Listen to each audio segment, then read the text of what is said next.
Hi there, my name's Tony Walker and welcome to my home in County Clare, Ireland. Over the course of this video, I'm going to show you how to make drone reeds from cane using the traditional method of cutting the tongue. The first thing that I'm going to talk about is some of the tools and the materials that you're going to need in order to do this. I'm then going to talk a little bit about how to select the best piece of cane so that it works well in your own set of drones. I'm then going to show you how to prepare the piece of cane, how to cut the tongue, and then how to get it voiced. And finally, I'm going to show you how to balance and fine tune it so that it works really nicely within your own set of drones. All of the chapters on this YouTube video are skippable, so if you want to skip ahead to the fine tuning and adjustment part, that's perfectly fine, but I would recommend that you watch the entire video. So without further ado, let's get started. So this is an overview of the tools and materials you're going to need in order to make your drone reed. And the first thing that you're going to need is some drone cane. You can buy this stuff directly from Napibriolin in Dublin. You can also get it from Madeira in Spain. It comes in various sizes, depending on whether you're making a bass, a baritone, or a tenor reed. You're going to need some unwaxed hemp. Again, you can get this from MPM in Dublin. I just have some normal black cotton thread. When it comes to cutting the tongue, it's essential that you use a closed back razor. The blades are much thinner than a Stanley blade, and you really do need to use one of these. You will also need some sealing wax. You can get this from any good craft shop. Some cobbler's wax. Again, you can get this from MPU. There are a few things that I'll use that, while not essential, they do make the job slightly easier. So I will talk about that when the time comes. Needle files are always great. This one is a triangular needle file. It's got a nice sharp edge so you can actually score your piece of cane before you cut it. This is a round needle file. It's great for getting in and actually cleaning your piece of cane. Pencil always comes in handy. You're going to need a lighter and a candle, piece of cork. I've got some 240 grit sandpaper here. A Stanley knife is always great. Cutting mat, not necessarily essential, but it's always good to have. You can get these from any good craft shop. And when you're doing any cutting or scraping, I'd always recommend wearing a pair of glasses, safety glasses, if you don't have normal glasses. These are my reading glasses. They have plastic lenses. And that is pretty much everything that you're going to need. So we can now move on to how to select the piece of cane. Okay, so when it comes to cane selection, what I'm really hoping is that you already had a drone reed that was working really well within your set. And what we're going to do is actually copy this reed as faithfully as possible today. I'm going to make a new bass reed for my set based off of this particular reed that I have here. If you don't have a drone reed, then the following table will give you a good idea of the dimensions that you're going to need for a bass, baritone, and tenor for a concert pitch set. The dimensions are in millimeters and inches. Feel free to take a screenshot or pause the video here. So the good thing about drone reeds is that they're not an exact science. There is a little bit of flexibility when it comes to these things. You don't need to be quite as precise as you do with a chanter reed. There is definitely flexibility when it comes to the length and the internal and the external diameter. But what I've found is the most important thing is the internal diameter of the reed itself. Now, again, there is some flexibility either side. You can be a bit bigger, a bit smaller, but if you can try and get some drone cane that's as close to the internal diameter that you already had working well in your set, then that's great. If not, then when it comes to the fine tuning and adjustment, you need to kind of take that into consideration, but we'll discuss that a little bit later on. And measuring the internal diameter of this is where these come really in handy. And what this is a drill bit set that goes from 1 millimeter all the way up to 5.9 millimeters in 0.1 millimeter increments. And it just means that you can measure the internal diameter quite easily using one of these drill bits. And I know that 4.8 works really well within my set of drones, something around 4.8. So if I just put that in gently, don't put it in too hard because you can split the cane. If it fits, it fits. If not, go smaller. And that is fitting really nicely in there. And I have some bits of bass drum cane here, and I'm just going to put that in. That's actually a little bit loose. It's probably about 4.9 or 5 millimeter. That is actually a little bit tight. So that's probably around 4.6, 4.7. That is a perfect fit. And that is a perfect fit too.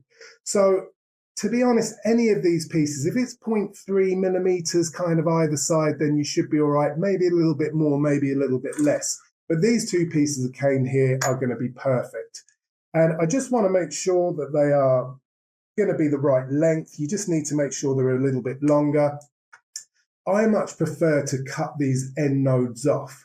Now, if it is quite short, then what you can do is you can just get some sealing wax and you can seal the end node itself to make sure it's airtight. But either of these two pieces are going to work really well for me, so I am happy to carry on and start preparing these pieces of cane. So I have two pieces of drone cane that are going to work really well in my set. I know that they're near enough the same internal diameter of the reed that I'm trying to copy. And if you have a little bit of this kind of stalk protrusion that's coming out, you can just get your Stanley blade and cut that off. Because what we're going to do now is actually cut the node off. And I'm just looking at both of them, and I'm just going to select the piece that is slightly longer. And the first thing that I need to do is where the node end is, I'm just going to mark the length. So just getting my pencil, I'm just going to mark ever so slightly longer at the node end than my original reed. And we're going to cut that off, and safety glasses on for this, Stanley knife. And you just want to get where your mark is and start rolling and cutting.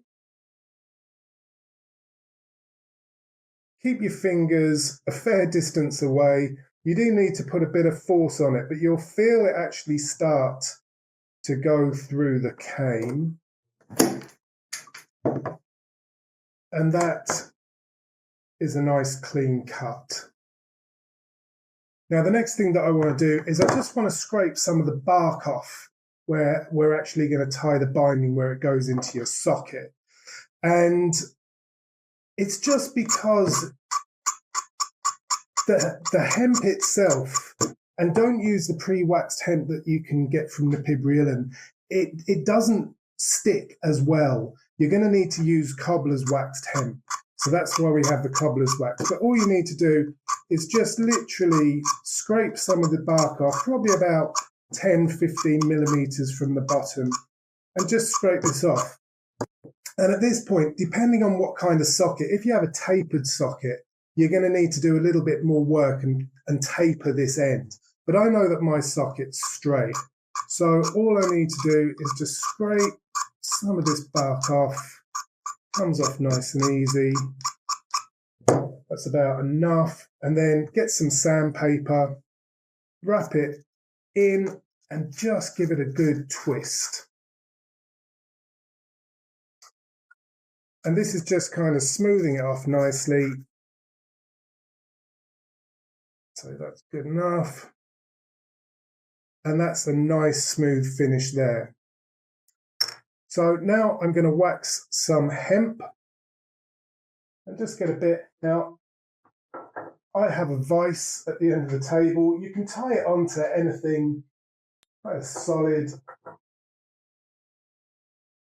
Get my cobbler's wax, and I'm just going to run this up and down about an arm's length of this hemp. Get it on as many sides as you can. And then when it's gone nice and black, I just have a piece of leather, but you can use any kind of material. You just want to trap this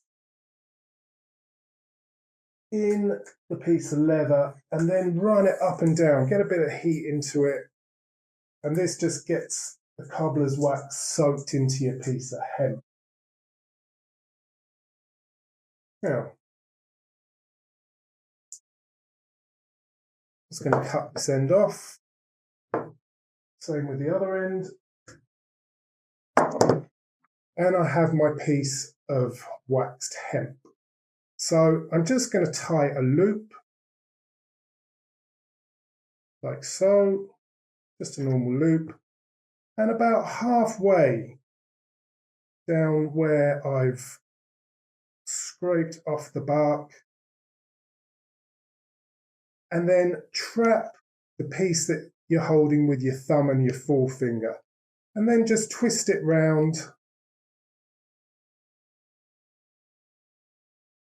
and come back up again. While I have it, I'm just going to cut this small bit off, and I have my base drone here, and I'm just going to check for fit and give it a good twist round, because that will actually help the hemp to settle. It's still a little loose, so I'm just going to go up one more time, see what that's like.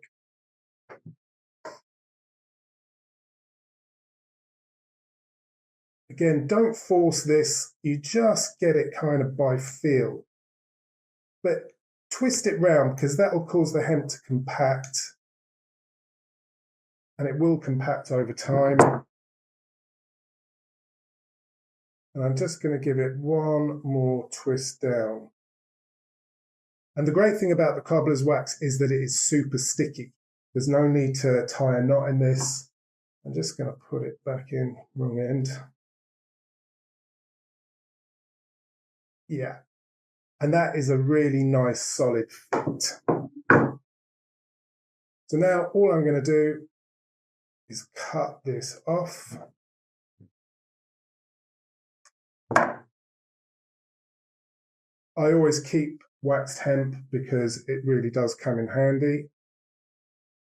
So this now has the binding that's going to go into the tenon. Now what I'm going to do is I'm going to get a piece of cork, and I'm just going to cut off a piece of cork like that, and just cut a little wedge.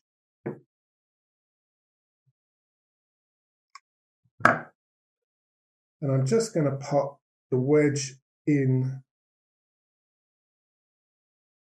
to the top hole. Just poke it in there about 1 millimeter.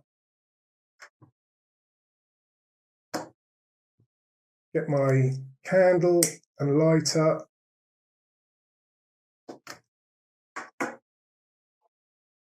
And sealing wax.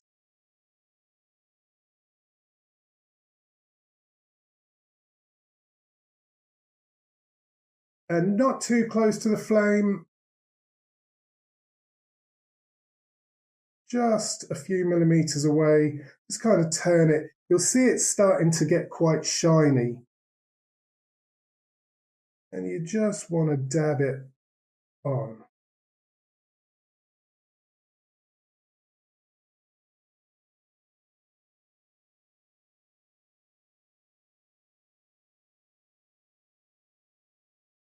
Dab it into the hole, just so that you have a nice bit sealed on. And then don't worry if it's a bit of a mess like this. All you need to do is just hold it close to the flame and kind of twist it around.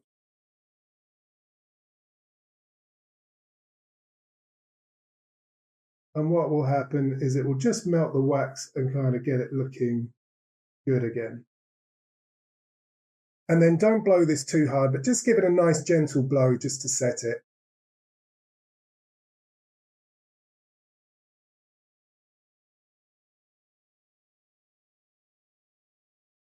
Okay. And if you want, you can just pick any of these kind of little bits at the side. So what I would do now, I just want to make sure it's airtight, and it is airtight, but yeah, that is fully airtight now. So the last thing that I need to do to prepare this is just get some of my cotton and what I'm going to do, I'm just going to tie a binding at the opposite end to what goes in the socket. And the reason that I'm tying a binding here is I got a great tip from Alan Moller, And what Alan Moller said in his YouTube video on reed making, the link will be in the description below. What Alan said is that if you cut your reed in the traditional way, like this, so it's going into your socket, into the stock, the air pressure's coming this way, what it's doing is it's actually bending the tip of your reed back. So what Alan said was to flip the reed the other way and have the tongue coming downwards. And what that does is it actually forces the reed to close. And he said that increases the longevity of the reed. Now, I've only been cutting them this way for about the last few months, so I haven't really noticed much of a difference. But it sounded like a very good idea to me. So what I'm going to do, I'm just going to get a piece of thread that is probably about 20 centimeters long, doesn't have to be too long at all. And then I have a slightly longer piece of thread. And again, I'm just going to tie a loop in this, like so. And I'm going to pop the reed through the loop. And then probably about, I don't know, 10-ish mil. Again, I'm just going to trap the piece that I'm holding here. And then you actually want to tie this quite tight. Not so tight that it actually will break the thread, but get a good bit of force. And Alan said that this as well helps the reed to split when it comes to cutting and splitting the tongue. And also when you split it, it's not going to split any further than where the thread is. So first thing I'm going to do, I'm actually just going to hold on to this piece, get my Stanley and cut that off. Then with the other piece of thread, you just need to get it so that it's kind of even like that. And I'm just going to create this kind of a loop. You just hold down there and then wind back over, back up and over towards the loop. Don't tie it too tightly now because you'll see what we're going to do in a minute. I'm just going to wind it back down. And then I'm going to get the end of my thread and I'm just going to pop it through this loop. Pull it through and then get the two ends that are poking down. Tidy this up a bit. Pull that through until it's nice and tight. Wrap my fingers through like so and then give it a really good pull. And what that's done is it's actually pulled the thread through so you don't need to tie a knot and you've got a really nice secure finish there. And that is my reed now ready to go. Okay, so I'm now ready to cut the tongue. And the first thing that I want to do is find out where the curve is. And some people, there's always a bit of a curve. Some people will cut into the curve, so on the inside of the curve, but I prefer to cut on the outside of the curve. And all you need to do is just put it on a flat surface. And if you just roll it, you'll actually be able to see more light on one end, less light on the other. And I can see that the curve on this is actually, it's curved on this side. And I'm going to want to cut on this side here rather than on the inside, the opposite side. So the first thing that I'm going to do is get my triangular needle file and I'm just going to score on the top of the curve, probably I'd say around about 8 to 10 millimeters away from where your binding to go in the socket is. And I'm just going to make a little score there. And I'm just going to turn it slightly so that you're getting fairly long curve. And then what I'm going to do at a 45-degree angle, I'm just going to join that up on one side, turn it around and do the other side. But you don't need to go particularly deep on this. You are literally you're just scoring where the bark is. So it just gives the razor blade a helping hand in actually getting through. And then you're going to get your closed back razor blade. And then what I'm doing, I'm just seeing where the score is. And at about a 45-degree angle, I'm just going to put it where the score mark is. And what you want to do, it's just a seesawing motion. It just seesaws like this, up and down. You're not actually cutting it. You're putting a bit of pressure on it.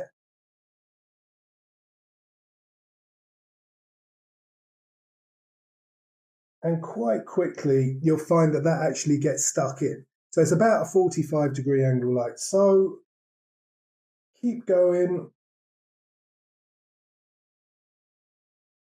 And it just goes into the cane like that.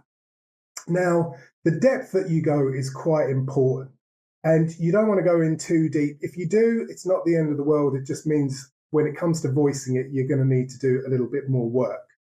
But what we're going to do here is ideally you want to go about 1/4 to 1/3 of the actual width of your piece of cane.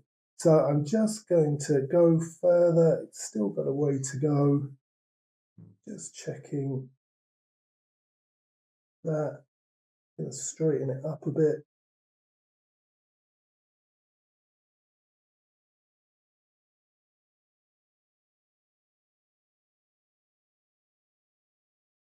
And again, I want to go a little deeper than that.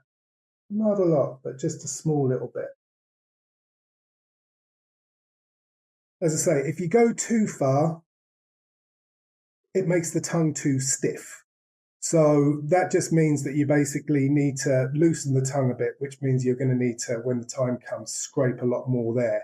But I am there or thereabouts happy with that. I'm just making sure it's all straight. And it is. And then before you actually split the tongue, what you want to do is just pull this out a tiny bit. We're talking probably the width of a spider's leg, but you're just making sure that it just comes up ever so slightly out of the cane itself so that the actual blade itself, when you come to split it, it doesn't get stuck there and split basically the cane around here. So once you're ready to go, you just put it on the mat, and then with a bit of force, you split the cane. Now,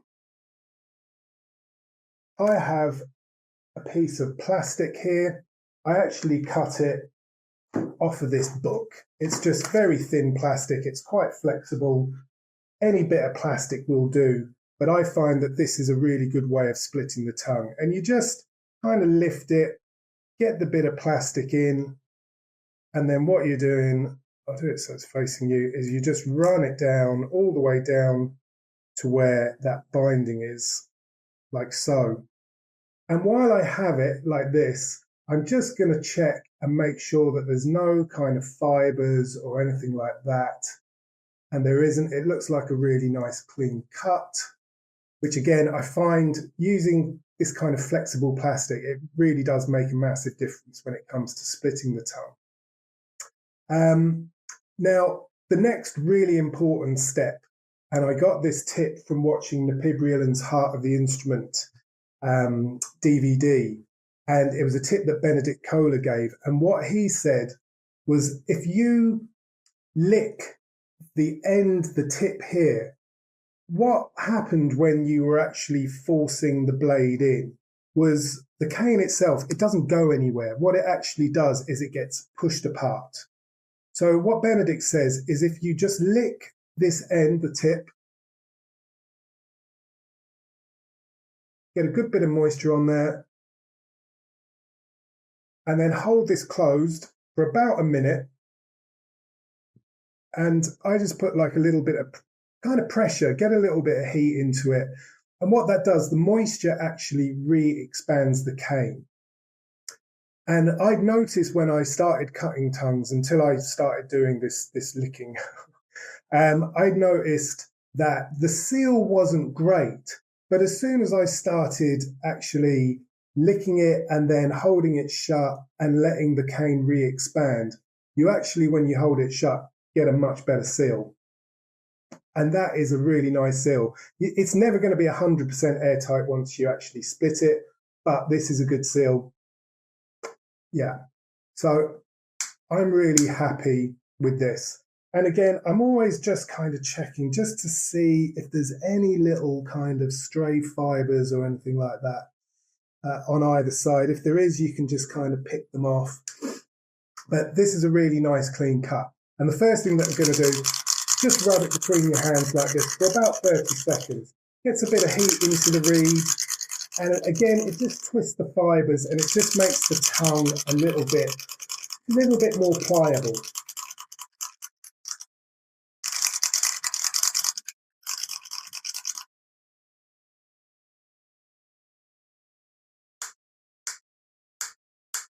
Now, when you need to test the reed, what you do is you just kind of suck it a little.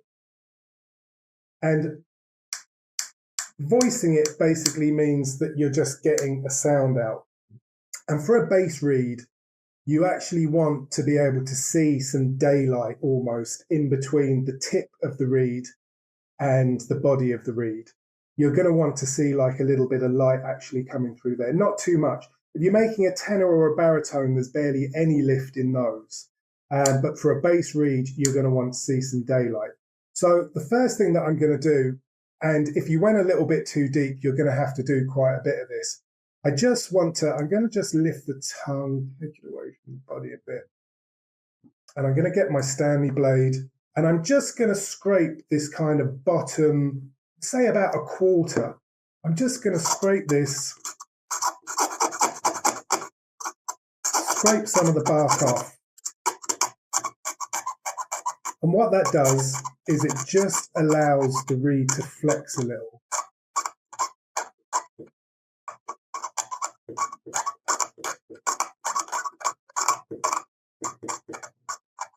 Now, if you went too deep, you're going to have to scrape quite a bit of bark off the reed itself, because the reed is going to be too stiff, the tongue, if it's too thick. And what I'm going to do now is I'm just going to start bending the tip. So I'm just pulling it up like this, and I'm putting my thumb about halfway, and I'm starting to give it a good bit of pressure there. Move your finger up close to the tip and further back down. And yeah, I'm starting to see a nice bit of daylight through that now.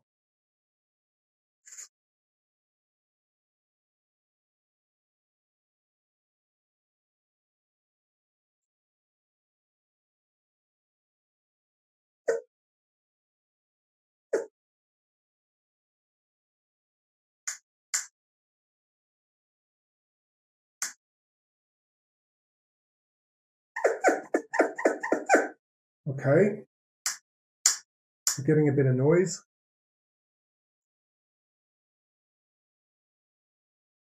I'm actually going to put it into my bass drone. I've got the end off, and just suck. Okay, so it is actually starting to work.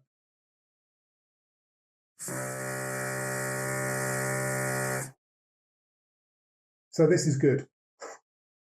And you can see there is quite a nice bit of daylight there now. It's not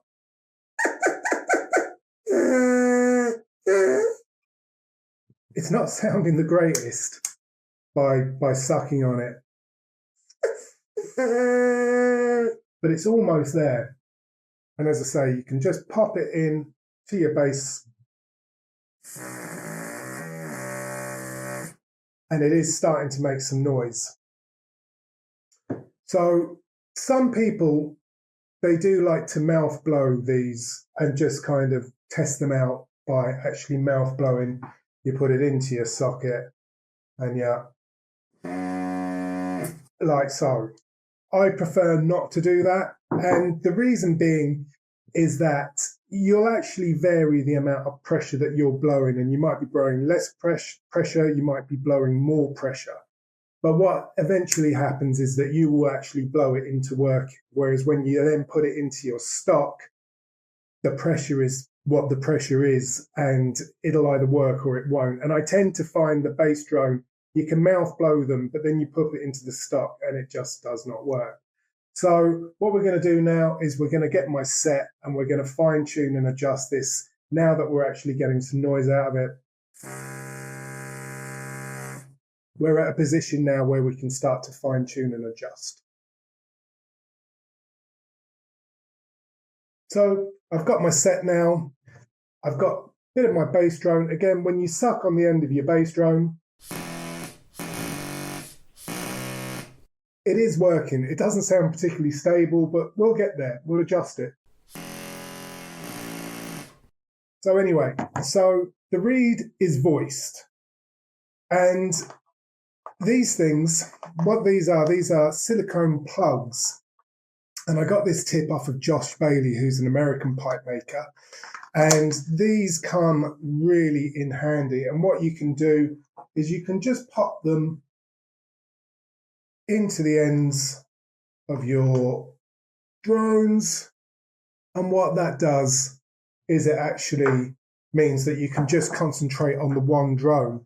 And these will actually fit in every single hole of your chanter. So you can really closely inspect for air tightness every single bit of your set. And what you want is you want your set to be really airtight. This is really important. And if you've got kind of any major leaks or even minor leaks, what can happen is that the drones can fluctuate. So I always check my set every now and again just to make sure it's nice and airtight. And before I started this video, I made sure it was 100% airtight, and it is. So I've got my set. What I'm going to do is I'm just going to pop the end on. And I've heard basically that you want your reeds facing up when you put them into the stock. So I'm just going to pop it in.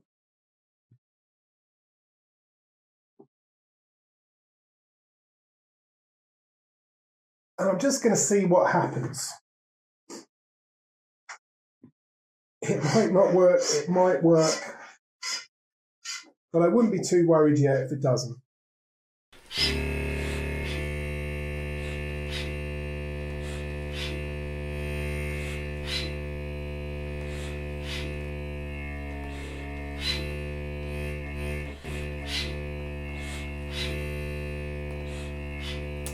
Okay, so it is working.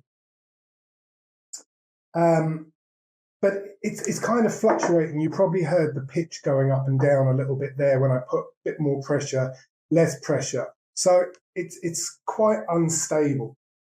And the first thing that I'm going to do is I'm going to put some sealing wax around the tip here.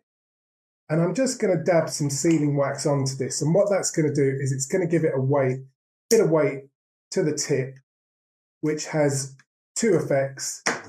That flattens the reed and it also makes it louder. And I find that it also balances. So maybe three effects. So again, I'm just going to holding it kind of close. And I just like to have this up a little bit because you don't want to get it on the sides or in the actual hole itself. I'm just going to dab a bit on.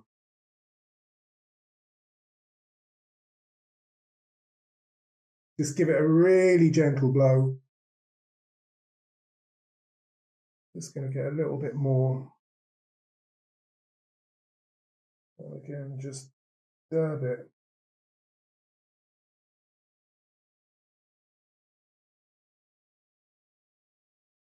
Dab it on. That's the first thing that I'm doing. A bit more. You can always just scrape this off with your Stanley blade. Okay. So what I'll do, before I do anything else, I just want to see what kind of effect this has had. Now, you can use blue tack. There's people that do. But what happens if the blue tack gets stuck in your stock, it can solidify and it can become a real disaster trying to actually get it out. So I'd always recommend taking a bit more time and just using sealing wax. So again, I'm just going to pop this in. I'll pop it into my stock. And we'll give it a try.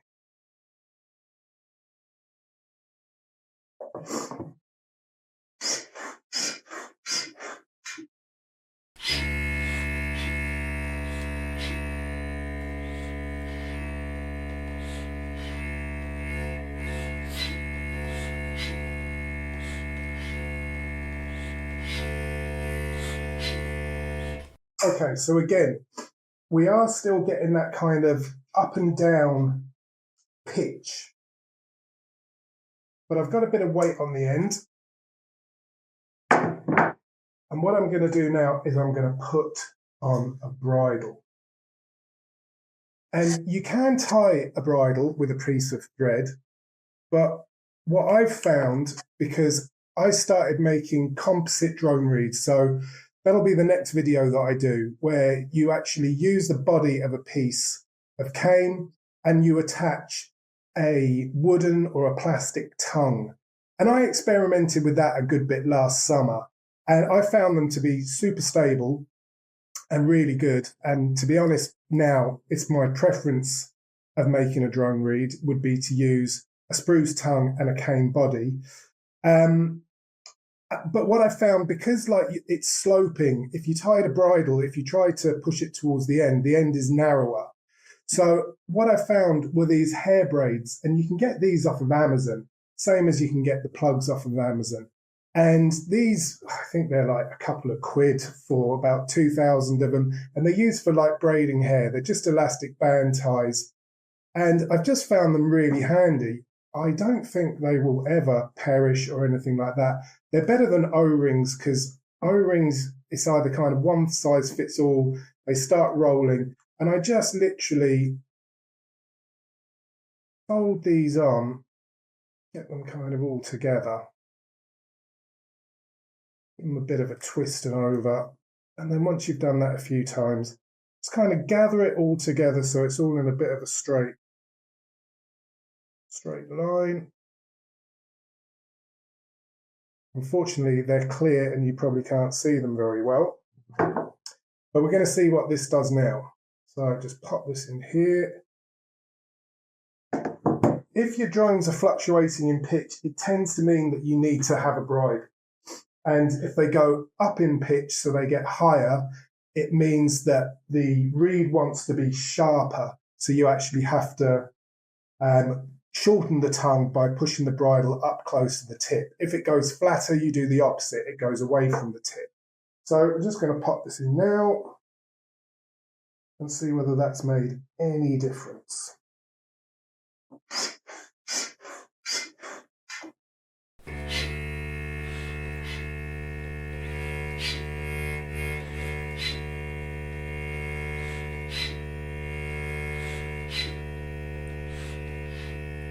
It may slightly be going up in pitch, but it's ever so slightly, and I'm really putting, with my bellows and bag, quite a bit of pressure on. I'm actually going to get the tuning app on my phone and just double check this. I think it is increasing just ever so slightly.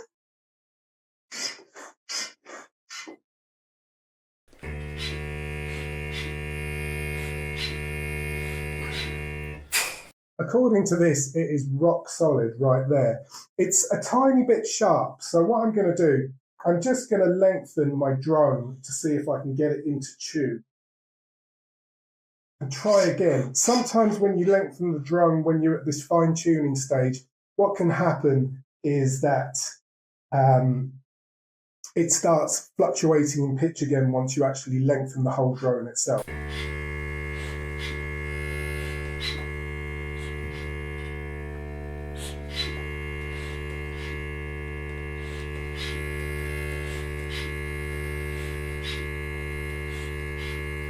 Now again, I'm putting that under a good bit of pressure. It's actually in tune to D now. And what I'm going to do, I'm just going to pop out my baritone drone and see how this sounds now, the two of them, the bass and the baritone.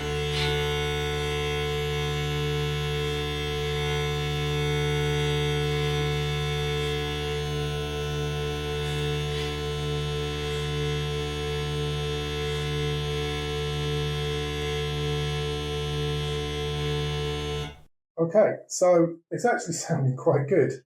So I'm just going to try the tenor now. Okay, the baritone didn't go in there, but...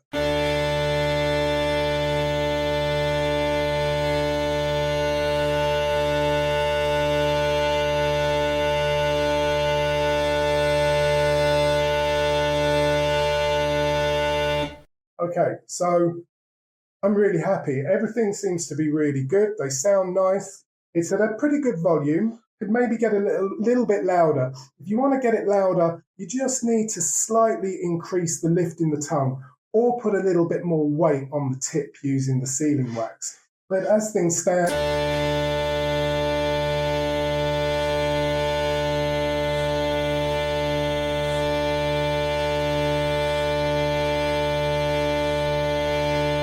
yeah, I'm fairly happy with that. So one thing that I do want to make sure, and I haven't done this yet, is just make sure that when I touch the hole where the air and the noise is coming out, it's actually going to stop. So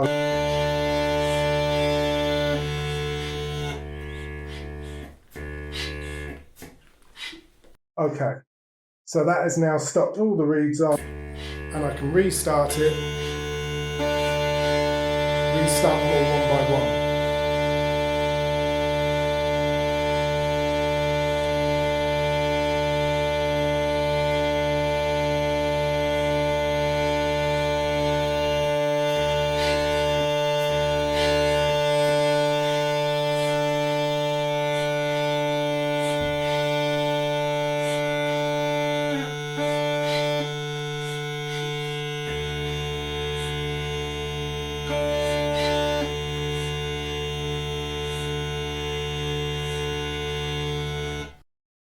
Just retuning my baritone there slightly to the tenor.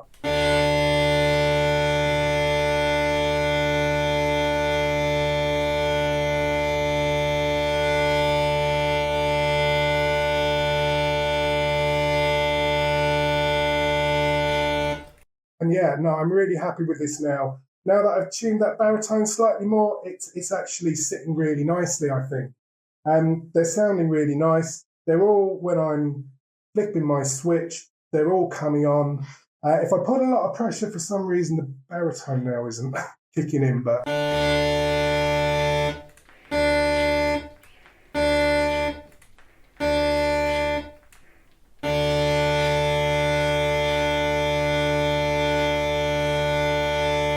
wouldn't worry about that too much. What I would want to do now is I'd probably want to just play this in for a day or two and just get it kind of settled. Because it's been a piece of cane for all of its life, when you actually cut it and then start trying to bend and shape it, it wants to go back to where it was, where it naturally was before you did any cutting and kind of bending of the tip. So it does take a little while. So if you came back to this tomorrow and it actually turned out that it wasn't working as well, then again, just kind of play it in, give it maybe a little bit more scrape, a little bit of a bend, just...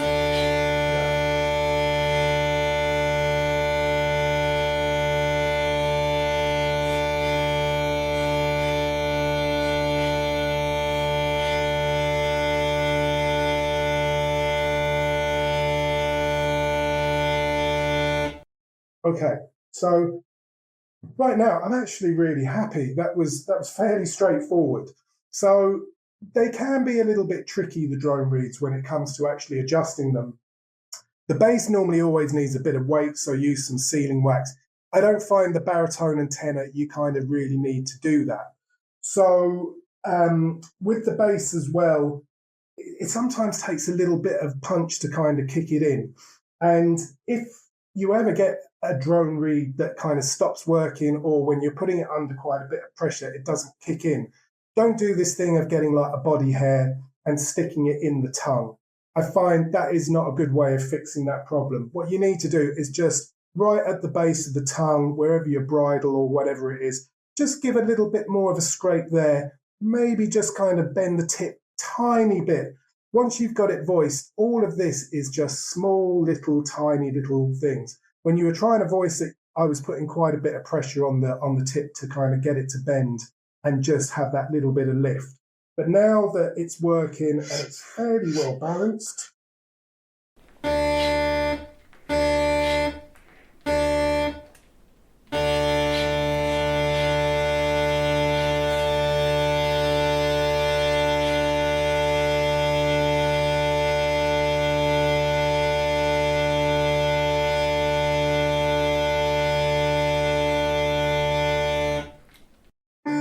yeah, the baritone, for some reason now, it was working perfectly until I put this reed in.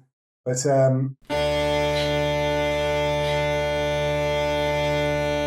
it's just taking a little bit less pressure on the bag to kick the baritone in for some reason. But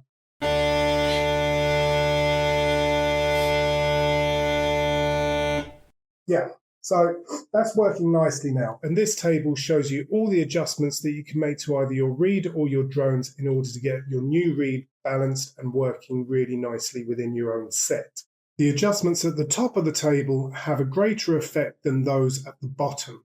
And lengthening or shortening your drone reed tongue is done by using the bridle and pushing it either further away from the tip to lengthen or pulling it closer towards the tip to shorten. So if you didn't have a reed to copy and you find that the new reed that you're putting into your drone works great when your tuning slide is at a certain length, but when you try and either lengthen or shorten the tuning slide to get it to the correct pitch, it could start fluctuating or it could even jump the octave. And if you've tried all the other adjustments and the reed just won't settle at the right point of your tuning slide, it's either too sharp or it's too flat, then this is where the internal diameter comes in. So if the reed's too sharp, you just basically need to make a copy of the reed that you just made, but use a piece of cane that has a larger internal diameter. And if it's too flat, use a piece of cane with a smaller internal diameter. So I'm really happy with how everything's going with this new bass reed. There's just a couple of things that I want to do. And it's definitely under the usual pressure that I would have started my drones off with. It's definitely the baritone's not kicking in. But if I just take the pressure off ever so slightly, the baritone kicks in. So rather than mess around with my baritone, the baritone was working perfectly. I would just start playing this bass reed in for the next couple of days and making small little adjustments. And by adjustments, I'd probably scrape a small little bit away at the bass, maybe just try and kind of lift that tongue a little bit more and just see what happens over the next couple of days. But with the tiniest little bit less pressure than my elbow is normally used to, everything's kicking in. So the first thing that I want to do is I actually want to put the whole system under quite a bit of pressure and just see what that does to the pitch and just check it on the phone. So I'm just going to kick these in and then I'm going to put quite a lot of pressure on the bag and use the bellows as well to force a lot of air through.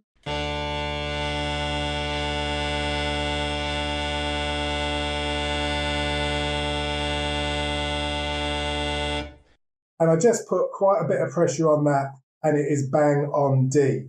So I'm going to get my chanter and just have a little go and see what it's like with the chanter.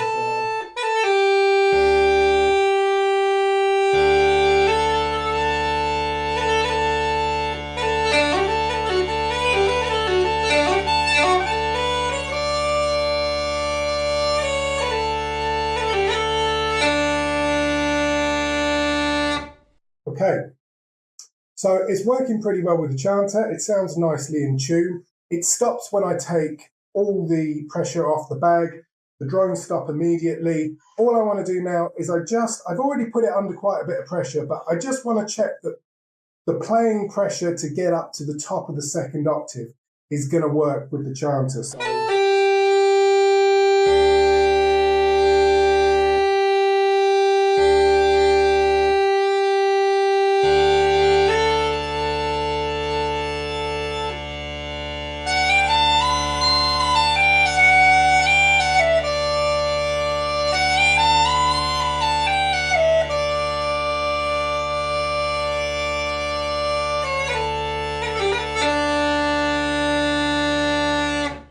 Okay, so it's getting all the way right to the very top of the second octave there, and nothing is cutting out. Again, the baritone didn't cut in a couple of times there, which again, I'm not going to let it worry me right now. I'm just going to play this in over the next couple of days and see what I need to do then. But the very last thing that I would do is start messing around with the baritone reed, because it was working perfectly well before I put this reed in. And reeds and drones, they can be a little bit tricky. You need a bit of patience and a bit of time and a bit of trial and error to get everything sitting really well and nice. But you should have everything where it is really, really stable and working well. So I hope you have really enjoyed this, and I hope you found it useful. Please leave any comments in the comments section below. And the next video that I'm going to do is a video on making composite drone reeds out of cane bodies and spruce tongues, or plastic or wooden tongues. So I really hope, as I say, you enjoyed it, and I will see you the next time. Thank you.